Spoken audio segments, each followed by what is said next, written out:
NISA bill sent to Parliamentary Special Committee. E-bikes now regulated. And CGX loses arbitration case.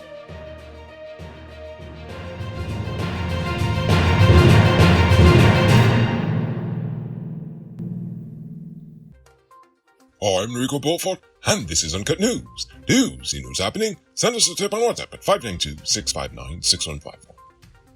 The National Intelligence and Security Agency Bill of 2023 has been sent to a Parliamentary Select Special Committee for review to ensure its comprehensibility to all concerned parties. The proposed bill seeks to establish the NISA, which will coordinate the nation's defense and law enforcement activities relating to national intelligence and security, provide national security advice, and exercise functions in the interest of national intelligence and security. The bill outlines NISA's governance structure, funding, financial management, and powers, including the power to intercept communications and request information from public bodies. A specific clause of the bill provides for the obligation to observe secrecy and the consequences of violating it. Yes, I know it sounds worrying indeed. The US is ending its Rona vaccine requirements for international air travelers as of today, and the global pandemic is also ending on this day. Non-immigrant air passengers will no longer need to show proof of being fully vaccinated with an accepted vaccine or proof of vaccine to board a flight to the United States from tomorrow, May the 12th. The vaccine requirement was introduced in January of last year. Guyana ended its travel restrictions several months ago and fully reopened the nation just after. The Bar Association has expressed concern over the advertising of legal services by individuals who are not authorized to practice law in Ghana. Such practice is punishable by fine and imprisonment, and advertising legal services is also strictly prohibited. The association has also noted the abuse of justices of the peace and commissioners of oaths to affidavits who perform legal services, which is also prohibited.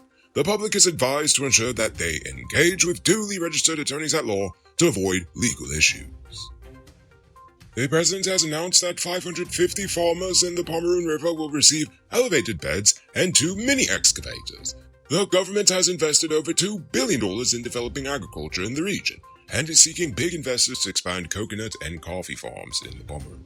The president pledged to focus on rebuilding the citrus industry and helping small farmers cultivate high-value crops. He also promised to address concerns raised by residents, including the need for a pavilion and children's play park for St. John's Primary and an increase in teacher salaries. Use of electric cycles in Ghana are now required to follow the same rules as motorcyclists and have relevant documents including registration. This amendment to the Motor Vehicles and Road Traffic Bill was passed due to the rapid increase in electric cycle use and related fatalities and injuries. The amendment defines electric cycles as motorcycles and brings them under the same legislative regime as motorcycles, with the intention of providing clarity and safety in the language of the law. Keep your truck running smoothly this rainy season with high-quality parts from Powered Automotive. They stock parts from all the top brands, including Freightliner, DAF, International, and all models of Cummins engines. Visit them at Lot 491 EE Eccles or call or WhatsApp them on telephone number 697-0171. Save big on truck parts at Powered Automotive, the #1 heavy-duty truck parts store in Guyana. Tired of waiting on hold, tracking down a delivery driver, or carrying cash for your food orders? GT Eat is here to make your life easier. Guyana's first cashless food ordering and delivery app. Choose from Georgetown's top restaurants, pay securely with your card, and get your food delivered right to your doorstep. With the convenience of being able to order from your phone and the added feature of tracking your order, GT Eats is the ultimate solution for all your food needs. Download the app on Apple and Android stores and start ordering the easy way today. In a rare moment of consensus, the government and the opposition voted unanimously yesterday to pass the Trafficking in Persons Bill 2023 following its second reading in the National Assembly. The parliamentary opposition had submitted 2 amendments to the Combating of Trafficking Persons Bill to increase penalties under the proposed legislation. The first amendment seeks to make the $10 million fine a minimum, allowing for increased fines to be imposed on conviction, while the second amendment seeks to increase the fine for breaching confidentiality to $1 million and make the minimum term of imprisonment 6 months.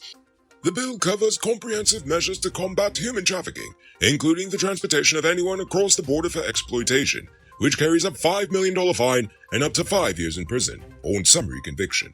The law also allows for restitution to be paid to victims and the forfeiture of assets to the state for convicted persons. In crime news, a 12-year-old girl from Aishalton village in South Rupununi Region 9 was found dead in a yard, and her juvenile uncle has been charged for her murder. The uncle allegedly admitted to tripping the girl, causing her to hit her head and become unconscious, and then dragging her to the back of the yard where she was strangled to death.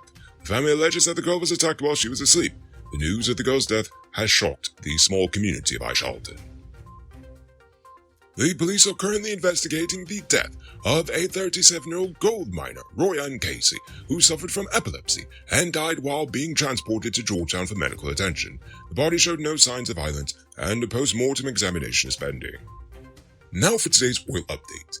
The EPA has filed an appeal against the High Court ruling on May the 3rd, stating that they have always discharged their statutory functions without fear or favor and made decisions informed by available information and research. The grounds for appeal include the EPA's belief that the permit holder, Exxon, was strictly and fully liable for any pollution or damage to the environment.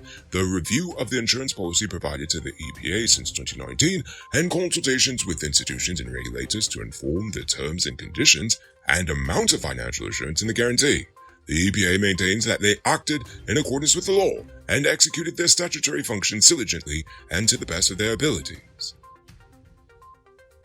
In other oil-related news, CGX Energy lost an arbitration case against Prospectors Pte. Limited over the quality of seismic data for a survey on the Demerara block offshore Guyana, resulting in a US $9.5 million payment. CGX filed a counterclaim for US $26.1 million, but the International Court of Arbitration of the ICC denied it. CGX challenged the partial final award in the UK High Court, but the court dismissed the application. Prospector also brought an application against CGX to enforce the partial final award in Ontario, Canada, and the hearing took place on March the 29th. CGX relinquished the Demerara block due to a lack of funds and is now focusing on the quarantine block. Mother's Day is just around the corner, and there's no better way to show your love and appreciation than with a beautiful bouquet from Shanisha's Flowerland. Our dozen roses are only $16,000 and mixed bouquets start at just $3,000, so you can spoil your mom without breaking the bank. And the best part? We accept international orders, so you could be living in another country and still order your mom some flowers from us. Plus, buy one artificial arrangement and get the second one half off. And don't forget our special balloon bouquet starting at just $10,000. Follow us on Facebook to stay up to date on all our latest promotions and deals. Come visit us at the Movietown Mall in Georgetown or order online and make this Mother's Day unforgettable. Robbery season might be over, but the streets are still mean. That's why you need to get security for your home or business with Sheriff Security. Sheriff Security has well-trained guards, armed and unarmed patrol, Marine Patrol, K9 services. They speed even our drones. Why? Because your security is their highest priority. You've seen the rest. Now hire the best. Hire Sheriff Security Service today. Now for our uncut news, Views Poll question of the day. Every day we pose the question about current events in Ghana, the region, the diaspora, and how you feel it leads to us.